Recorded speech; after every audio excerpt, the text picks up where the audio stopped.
ইমানদারেরা, আল্লাহর ভয় যদি কলিজার মধ্যে রাখতে চাও তাহলে সত্যবাদীদের তোমরা সাথী হও।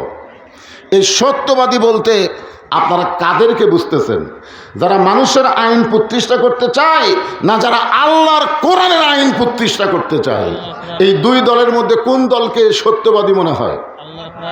যারা বলতেছেন না মরার আগে বোবা হবেন, মুখত কলিমা উচ্চারণ হবে না। কি আল্লাহর কোরআনের ব্যাপারে আপনাদের সন্দেহ আছে নাকি?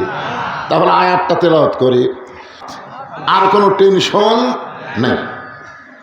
আমাদের মধ্যে কিছু লোক দাঁত কেলা বলে, হুজুর না হয় 2-4 বছর দোজক খাটা লাগবে, তারপরে কি বেহেশত পাবো না? এরকম বলে কি বলে না? বলে হুজুর না হয় 2-4 বছর দোজক খাটা লাগবে, জাহান্নামে যাওয়া লাগবে, এরপরে কি আল্লাহ জান্নাত দিবে না? আমি বললাম তোমার আশা ভালো কিন্তু চিন্তা খারাপ। তো বলে হুজুর আশা ভালো চিন্তা খারাপ, তার মানে?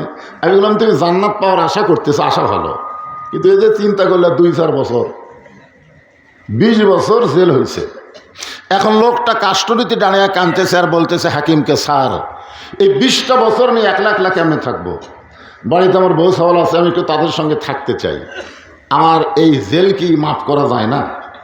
তা হাকিম বলতেছে একটা শর্তে যায়, একটা শর্তে, মাত্র 1 ঘন্টা। মাত্র কয় ঘন্টা?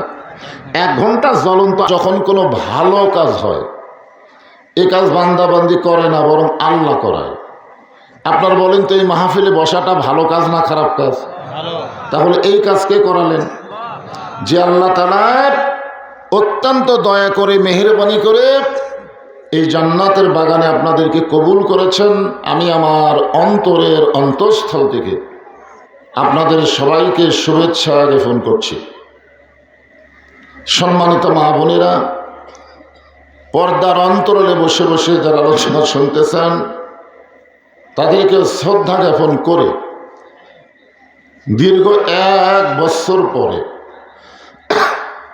আল্লাহ তাআলা আমাকে হায়াতে রাখছেন, আপনাদেরকেও রাখছেন, আলহামদুলিল্লাহ। আর যদি বিদায় নিতাম তাহলে কি বলতাম? ইন্না লিল্লাহ। সবগুলোই তো আল্লাহর তসবিহ, ঠিক কিনা বলেন? ইন্না লিল্লাহ, সুবহানাল্লাহ, আলহামদুলিল্লাহ, আল্লাহু আকবার, সবই আল্লাহর। সব কার? এমনকি নাউজুবিল্লাহ আল্লাহর। শারীরিক সুস্থতা দান করে মানসিক প্রশান্তি, সুবহানাল্লাহ বলেন। এটা বিশাল একটা জান্নাতের নিয়ামত। আমাদের গত বছর অনেকের শরীর কিন্তু সুস্থ ছিল, কিন্তু মনের মধ্যে প্রশান্তি ছিল না। গত বছরের কথা বলতেছি। এই সময় আমাদের মতন বক্তাদের মনের মধ্যে সবসময় একটা অস্থিরতা কাজ করতো, না জানি কি হয়, না জানি কি হয়। আজরাইল ধরার আগে পুলিশ ধরার ভয়, ঠিক কিনা বলেন? আর এই বছর অন্তত সেই অস্থিরতা, অশান্তি আমাদের অন্তরে নাই, যার কারণে আমাদের শরীরটাও ভালো, মাশাআল্লাহ মনটাও ভালো। খুশি না বেজার? তাহলে জবান করে সমস্বরে সকলে বলবো রব্বানা লাকাল হামদ হামদান কাসীরান তাইয়িবান মুবারাকান ফীহি। আমরা প্রশংসা করলাম কার? কেন করলাম? আজকে আপনাদের একটা হিসাব দেই। হিসাব, আমাদের মূলত জগৎ হলো 3টে। জোরে বলেন কয়টা? একটা জগৎ আমাদের কাছ থেকে অতীত হয়ে গেছে, সেই জগতের নাম হলো রুহের জগৎ। ওই জগতে আমাদের রুহু ছিল, কিন্তু দেহ ছিল না, খালি রুহু ছিল। জোরে কোন কি ছিল? সেই জন্য জগৎকে বলা হয় আলমে আরওয়াহ, রুহের জগৎ। এক জগৎ আমাদের কি শেষ, আর একটা জগতে আমরা বসবাস করতেছি। এইটা হলো বর্তমান জগৎ, দুনিয়ার জগৎ। এটা হলো কি? বর্তমান। বর্তমান। আর যেইটা গেল সেটা কি? অতীত। জোরে সেইটা কি? আর আমাদের একটা ভবিষ্যৎ, একটা জগৎ আছে, আছে না নাই? আপনার বলেন তো সেই জগতের নাম কি? আখেরাত। আখেরাতের জগৎ। তাহলে বোঝা গেল অতীত, বর্তমান, ভবিষ্যৎ। আমি চিন্তা ভাবনা করে দেখলাম যে 2 জগতে আল্লাহ আমাদের পক্ষে। 3 জগতের মধ্যে কয় জগৎ? 2 জগতে আল্লাহ আমাদের পক্ষে, এ ব্যাপারে কোনো সন্দেহ নেই। কারণ রুহের জগতে আল্লাহ যদি আমাদের পক্ষে না থাকতো তাহলে দুনিয়ার জগতে মুসলমানের ঘরে আমাদের কবুল করত না। আল্লাহ ইচ্ছা করলেই আমাদের হিন্দু বৌদ্ধ খ্রিস্টানদের ঘরে পাঠাবার পারতেন না। এই ওয়াজটা কিন্তু এটা কোন থানা? মহাদেবপুর থানা। এই থানায় গত বছর ভোটের পরে এই ওয়াজটা আমি করবার পারিনি, কারণ ভাগ্যগুণে আপনাদের একটা এমপি হয়েছিল অন্য জাতের। জোরে কোন জাতের? অন্য জাতের। হ্যাঁ, আমি সেজন্য করবার পারিনি, কারণ আল্লাহ যেখানে বলেছেন অমাইয়াবু তাগিব গয়রাল ইসলাম দীনান ফালাই ইউকবালা মিনহু, ইসলাম ছাড়া অন্য কোনো জীবন ব্যবস্থা কেউ যদি গ্রহণ করে, অন্য কোনো ধর্ম কেউ যদি গ্রহণ করে, লা ইউকবালা মিনহু, আল্লাহ কখনোই তা কবুল করবে না। এই হিসাবে দুনিয়াতে আল্লাহ মুসলমানের ঘরে আমাদেরকে পাঠানোর সাথে সাথে বিশ্বাস করব রুহের জগতে আল্লাহ আমাদের পক্ষে ছিল। ধরে কেন সুবহানাল্লাহ। রুহের জগতে পক্ষে থাকার কারণে আমরা 33 নম্বর পেয়ে গেছি। কয় নম্বর? কথা কয় না, 33। মনে করেন 100 নম্বর সর্বসাকল্যে কয় নম্বর? 99 নম্বর যদি আপনি পান তাহলে গোল্ডেন A+ বিনা হিসাবে জান্নাত। আপনারা কোন তো হিসাব দিয়ে আমরা জান্নাতে যাওয়ার পারবো? এরকম ক্ষমতা কারো আছে? দু একজন একটু দাঁত কেলা বলে, এইদিকে লোক বেশি হয়েছে, একটু এদিকে জায়গা আছে, আসতে বলেন একটু। তো এদিকে যদি ফাঁকায় থাকে কি হবে? লোক আসতেছে না। হ্যাঁ, লোকজন আসে অবশ্য ওই জায়গাতে বসে পড়তে। তো এখন এই রাতে আবার চাপাচাপি করলে তো সময় চলে যাবে রে বাবা।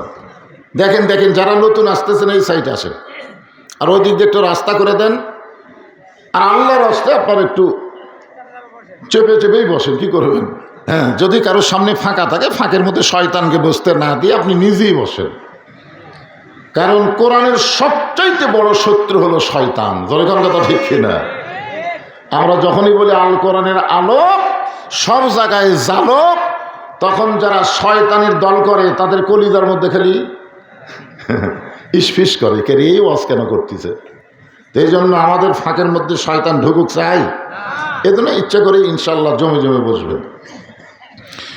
তাহলে 100-র মধ্যে 99 নম্বর যদি আমরা পাই, আমরা গোল্ডেন A+ বিনা হিসাবে জান্নাত। সুবহানাল্লাহ না কেন?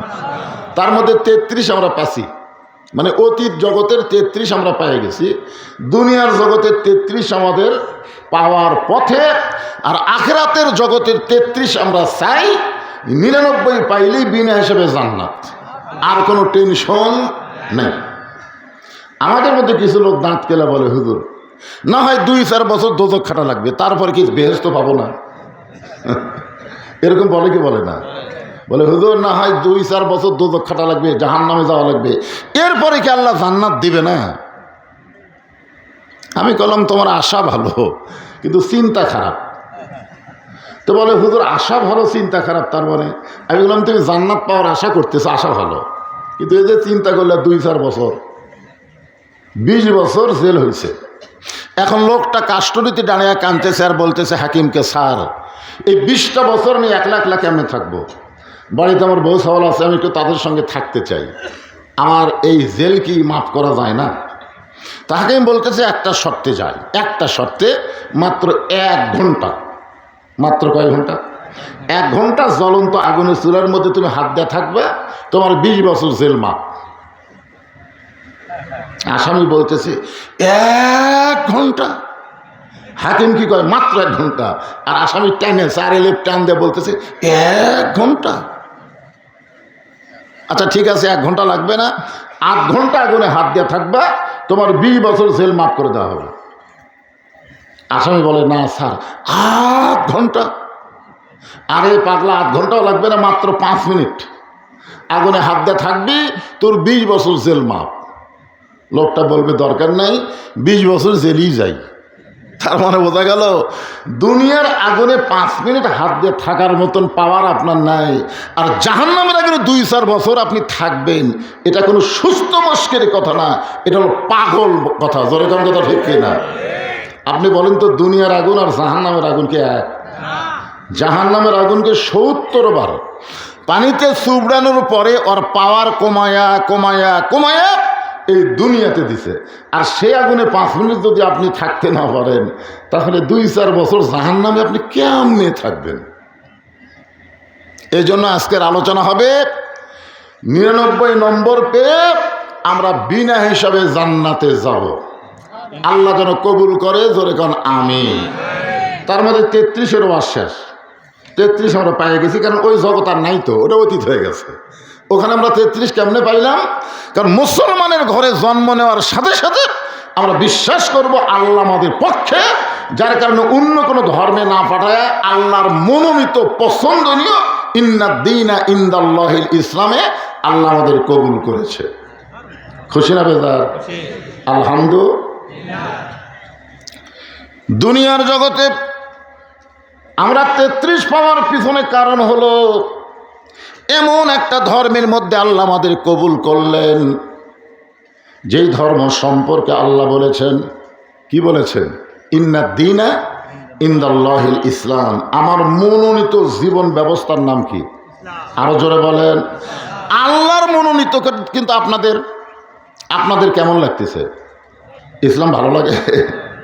শোনেন, আমাদের আখিরাতের জগতে কিন্তু একটা প্লাস আছে। সেই প্লাসটা কি জানেন? আমি আগে বলে দিই, তারপরে যে আয়াতে কারিমা তেলাওয়াত করছে এর উপর আলোচনা হবে। প্লাস মানে যোগ। যোগের উপর একটা গান গাই। আছেন আমার মুক্তার, আছেন আমার বারিস্টার, শেষ বিচার হাইকোর্টেতে তিনি আমায় করবেন পার, আমি পাপী রাসূল জাবিনদার। আখিরাতে 33-এর মধ্যে যদি একটু কম বেশি হয়, আমাদের একজন উকিল আছে, সুবহানাল্লাহ বলেন। বিশ্বাস করতেছেন না? উকিলের নাম কি? মুহাম্মাদুর রাসূলুল্লাহ। আল্লাহ যখন হাকিম হয়ে আমাদেরকে আসামি বানায় বিচার শুরু করবেন, ওই সময় আমাদের নবী উকিল হয়ে, বারিস্টার হয়ে আল্লাহর কাছে আমাদের ব্যাপারে ওকালতি করে আমাদেরকে সুপারিশ করে জান্নাতে পৌঁছায় দিবেন। কিন্তু নবীর একটা হাদিস হলো, আর দুনিয়া ও মাজরাতুল আখিরা। এই যে দুনিয়া, আমরা দোয়া করার সময় কি দোয়া করি? রব্বানা আতিনা ফিদ দুনিয়া হাসানাতা ওয়া ফিল আখিরাতি হাসানা। এই দোয়ার বাংলা অর্থ কি? এই দোয়ার বাংলা অর্থ হলো, যার দুনিয়া সুন্দর হবে না তার আখিরাতও কোনোদিন সুন্দর পাওয়া যাবে না। এখন বর্তমানে আমাদের বাংলাদেশ যে অবস্থায় আছে, এই অবস্থায় যদি আমরা মৃত্যুবরণ করি, তাহলে আমাদের আখিরাত খুব একটা ভালো হবে না। কারণ দুনিয়াতে আইন মানব মানুষের, আর মরার পরে জান্নাতে যাব, এটা কখনোই সম্ভব নয়। জোরে কোন কথা ঠিক? বর্তমানে আমাদের বাংলাদেশ কার আইনে চলতেছে? আল্লাহর আইনে না মানুষের আইনে? কথা বলা লাগবে তো। আজকের আলোচনা হবে ইয়া আইয়ুহাল্লাযীনা আমানুত্তাকুল্লাহ ওয়া কুনু মা'আস সাদিকিন। রে ঈমানদারেরা, আল্লাহর ভয় যদি কলিজার মধ্যে রাখতে চাও, তাহলে সত্যবাদীদের তোমরা সাথী হও। এই সত্যবাদী বলতে আপনারা কাদেরকে বুঝতেছেন? যারা মানুষের আইন প্রতিষ্ঠা করতে চায়, না যারা আল্লাহর কোরআনের আইন প্রতিষ্ঠা করতে চায়? এই দুই দলের মধ্যে কোন দলকে সত্যবাদী মনে হয়? যারা বলতেছেন না মরার আগে বোবা হবেন, মুখত কলিমা উচ্চারণ হবে না। কি আল্লাহর কোরআনের ব্যাপারে আপনাদের সন্দেহ আছে নাকি? তাহলে আয়াতটা তেলাওয়াত করি। অনুনাজ্জিলু মিনাল কুরআনি মা হুয়া শিফাউ ওয়া রাহমাতুল লিল মুমিনিন। এখানে কিন্তু আল্লাহ বলেছেন মুমিনিন। কে যেন বলবার চেষ্টা? আলামিন। আলামিন না, মুমিনিন। এই কোরআনকে মুমিনদের জন্য রহমত স্বরূপ। কি স্বরূপ? এবং যাবতীয় রোগের ঔষধ হিসাবে, শিফা হিসাবে আল্লাহ তাআলা নাজিল করেছে। জোরে কোন সুবহানাল্লাহ। এই জন্যে আমার সঙ্গে এদের ছেলে পেলে ওটা বসা করলে তো বিপদ। এই ছেলে, কি তোর ভাব কি? এরকম এই যে একটা হাঁটুর মধ্যে কাল্লা দিয়েছে, এই কোন নিয়তে আছে রে? সামনে বসা। মাদ্রাসার ছাত্র তো খালি ঘুম, এতই ঘুমের খুব ধরে ভাই, এরা পেশাব করবার যাও টুকতে টুকতে পড়ে যায়। হ্যাঁ,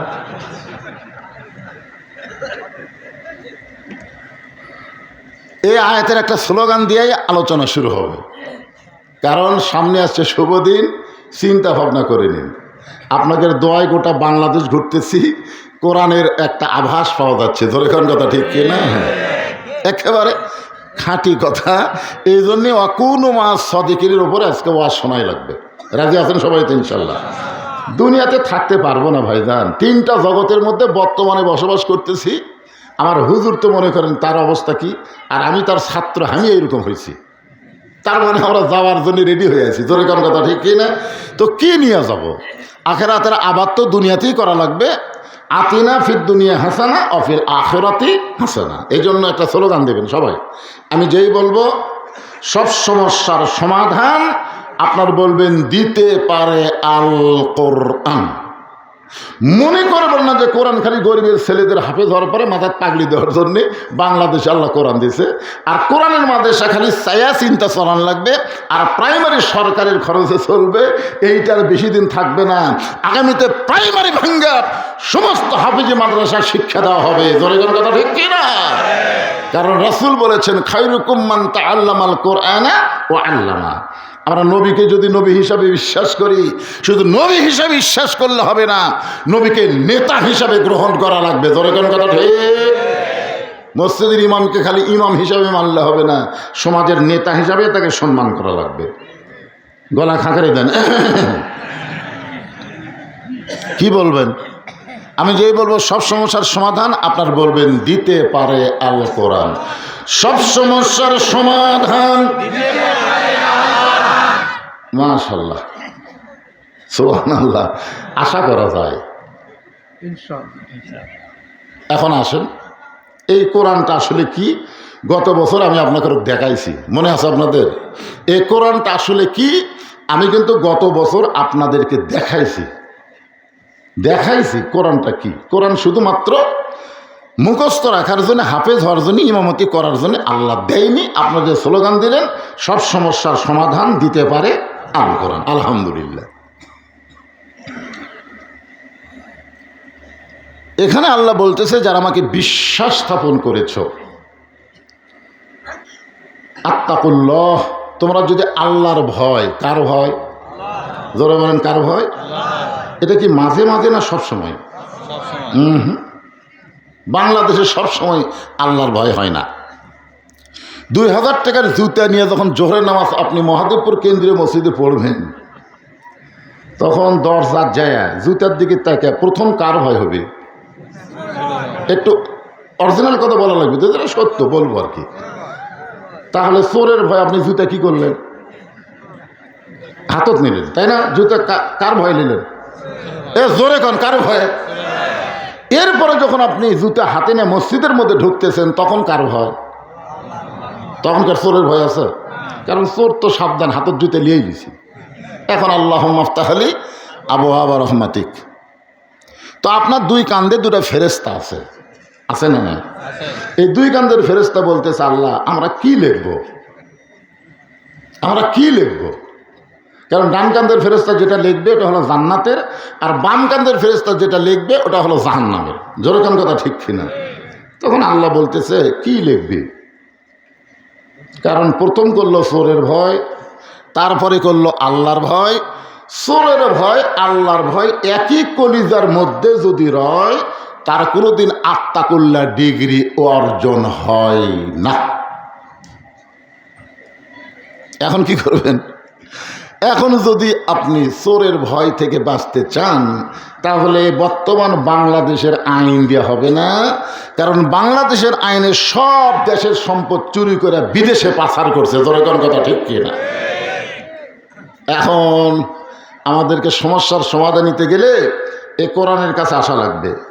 ইন্নাল্লাহা ইয়ামুরুকুম আন তুআদ্দুল আমানাতি ইলা আহলিহা ওয়া ইযা হাকামতুম বাইনান নাস আন তাহকুমু বিল আদল। জোরে বলেন আল্লাহু আকবার। এখন আসেন, অর্ধ পৃথিবীর খলিফা হযরত ওমর অর্ধ পৃথিবীর খলিফা হজরত উমর, উনি কিন্তু সবসময় তার সিংহাসন তো নেই, তিনি মসজিদের মেম্বরে বসে অর্ধ পৃথিবী চালাতেন। জোরে খান সুবহানাল্লাহ। সিংহাসন নেই, উনি মাঝে মধ্যে যে অর্ধ পৃথিবীর শাসন করতেন, তার মাঝে মধ্যে প্রদেশে প্রদেশে উনি বেড়াবার যেতেন। একটা প্রদেশে উনি গেলেন বেড়াতে, সে প্রদেশের নাম হলো ইয়ামিন। জোরে বলেন নাম কি? হ্যাঁ, ইয়ামিন। ওই প্রদেশে গিয়ে তিনি বিশাল একটা অনুষ্ঠান করতেছেন। তিনি করতেছেন না, জনগণই করতেছেন, কারণ আল্লাহ রাসূল বলেছেন আমার পরে কেউ যদি নবী হতো লাউকানা উমর, আমার পরে কেউ যদি নবী হতো আল্লাহ উমরকে নবী বানায়া দিত। সুবহানাল্লাহ কবেন না? কিন্তু আমাদের নবীর পরে কোনো নবী আছে নাই। যদি হতো রাসূল এই কথা বলেছেন, কিন্তু আল্লাহ কোরআনে বলেছেন হবে না, কারণ মা কানা মুহাম্মাদুন আবা আহাদিম মির রিজালিকুম ওয়ালাকিন রাসূলুল্লাহি ওয়া খাতামান নাবিয়্যিন। আমাদের নবীর পরে কোনো নবী, জোরে বলেন নাই, আমাদের নবীর পরে কোনো নবী। এই বাংলাদেশে যারা কাদিয়ানি দল করে, আমাদের নবীর পরেও যারা অন্য কাউকে নবী বিশ্বাস করে, এখন পর্যন্ত বাংলাদেশের সরকার তাদেরকে কাফের বলতে পারেনি। জোরে কোন কথা ঠিক কথা বলে। আজকেই মাহফিলে অসংখ্য মিডিয়া আছে, এই মিডিয়ার মাধ্যমে আপনাদেরকে বলতে হবে এই কথাটা যেন ইউনূসের কানত যায়। আমি যেই বলবো কাদিয়ানি, আপনার সবাই জোরে সোরে বলবেন কাফের। কাদিয়ানি, আরো জোরে বলেন কাদিয়ানি। নবীর পরে নবী নাই, নবীর পরে যারা মানবে তারা হলো কাফের। হ্যাঁ, এখন আসেন, যদি হতো আল্লাহ ওমরকে নবী বানায়া দিত। আল্লাহ রাসূল বলেছেন আমার ওমরের মধ্যে এমন কিছু যোগ্যতা আল্লাহ দান করেছে, যে যোগ্যতা থেকে আমি নবী বললাম, নবী হওয়ার মতন যোগ্যতা আল্লাহ তাকে দিয়েছে। রাসূল বলেছেন আমি হলাম ইসলামের প্রচারকারী, আর ওমর হচ্ছে ইসলামের প্রসারকারী। একটা হলো প্রচার আর একটা হলো প্রসার। ওমরের মাধ্যমে ইসলাম কিন্তু পরিপূর্ণতা, বিশ্বের ভিতরে একটা নাম করা এবং পাওয়ারফুল একটা ধর্মে পরিণত হয়েছিল, তার নাম হলো ইসলাম। ধরে কোন, তার নাম কি? ইসলাম। হাজার হাজার মানুষের ভিতরে হযরত ওমর